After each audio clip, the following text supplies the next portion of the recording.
Hello বন্ধুরা, কেমন আছো? Welcome back to our mini blog. তো চলো, আমি নিয়ে চলে এসেছি একটা কেকের রেসিপি। তো দেখো, এখানে আমি অরেঞ্জ জুস দিয়ে সব ড্রাই ফ্রুটগুলো আমি ভিজিয়ে রেখেছিলাম, একটা চিনির সিরা তৈরি করে রেখে দিয়েছিলাম এখানে, আর ঠান্ডা করতে দিয়েছিলাম। এরপরে চলো ব্যাটারটা বানিয়ে নিই। তো দেখতে দেখতে আমার ব্যাটারটা বানানোও হয়ে গেছে। ব্যাটারটা 10-15 মিনিট রাখার পরে আমি প্রেসার কুকারটা গরম করে ওর মধ্যে আমি ব্যাটারটা সাজিয়ে বসিয়ে দিই। দেখো, সাজানোর পরে ব্যাটারটা কি সুন্দর দেখতে হয়েছে, তোমরা দেখতেই পাচ্ছ। তো চলো, এবার এটাকে আমি 45 মিনিট স্টিমে রাখবো। দেখো, স্টিমে রেখে দিলাম, এটা আমার হয়ে গেছে টোটালি। তো চলো, এবার আমি তোমাদেরকে দেখাই আমার চকলেট ডেতে আমার চকলেট একটা নিয়েছিলাম আমি। দেখো, সেটাই তোমাদেরকে আমি ফ্রিজ থেকে বার করে দেখাচ্ছি। এটা হচ্ছে ডার্ক চকলেট। দেখো, এখানে লেখাই আছে গায়েতে লাভ ইউ চকলেট, ঠিক আছে। তো চলো, এবার এদিকে সবজিটাও কেটে নিই তাড়াতাড়ি করে। আলু, পেঁয়াজ এই সবগুলো কেটে নিই, আর রাতের তরকারি করতে হবে, তো কিছু কাটা নেই, তার জন্য কেটে নিই। আর এই পেঁয়াজ কাটতে গিয়ে আমার চোখের অবস্থা খুবই খারাপ হয়ে গিয়েছিলো, কেন আমাদের কাজে দিতে পেঁয়াজ কাটে, আমি তো কাটি না, যার জন্য আমার চোখের অবস্থা খুবই খারাপ হয়ে গিয়েছিলো। তো চলো, এদিকে কেকটাও হয়ে গেছে 1 ঘন্টা। তো তারপর আমি কেকটা বার করে নেবো এখান থেকে। কেকটা কীরকম দেখতে হয়েছে তোমরা দেখে নাও একটুখানি। আর প্রচণ্ড গরম ছিল, যেটা আমি একদম হাত দিতে পারছিলাম না। আর বাটিটা যেহেতু প্রেশার কুকারের সাথে একটুখানি টাচ হয়ে যাচ্ছিলো, তো আমার কেকটা বার করতে খুবই প্রবলেম হচ্ছিলো।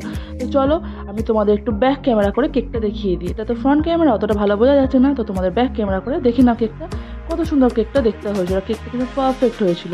এবার চলো, এদিকে আমি তরকারিটা বসিয়ে দিই। প্রথমে তেল দিয়ে আমি তেজপাতা যা দিয়ে প্রেশার কুকারে বসিয়ে দিয়েছি, আমি আর কোনো কড়াইটা নোংরা করিনি।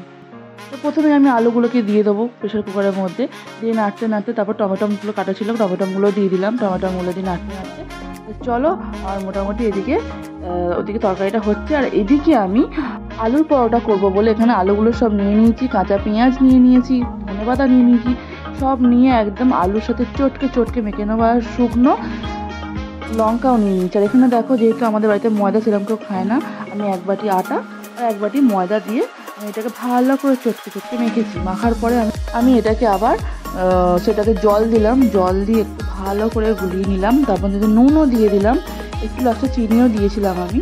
তারপর এটা চটকে চটকে মেখে নিলাম। তো মাখার পরে দেখো, এরকম দেখো এরকম টাইট টাইট হয়ে যাচ্ছে। এগুলো সব জল দিতে হবে, বুঝলো তো? এগুলো এরকম করলে হবে না। তো আমি অল্প অল্প অল্প করে জল টল দিয়ে মেখেছিলাম। আর এর থিকনেসটা তো আমি তোমাদেরকে ভালো করে দেখিয়ে দেবো। তো তোমরা দেখে নাও এর থিকনেসটা কতটা থাকবে। দেখো, তোমরা দেখে নাও এর থিকনেসটা কতটা থাকবে। তো যাই হোক, অনেক অনেক ফেটিয়ে ফেটিয়ে ফেটিয়ে আমি এটাকে মেখেছি। এটা কিন্তু মাখতে কিন্তু খুব তাড়াতাড়ি কিন্তু হয়নি, তো 15-20 মিনিটের বেশি টাইম লেগেছে। তো চলো, এবার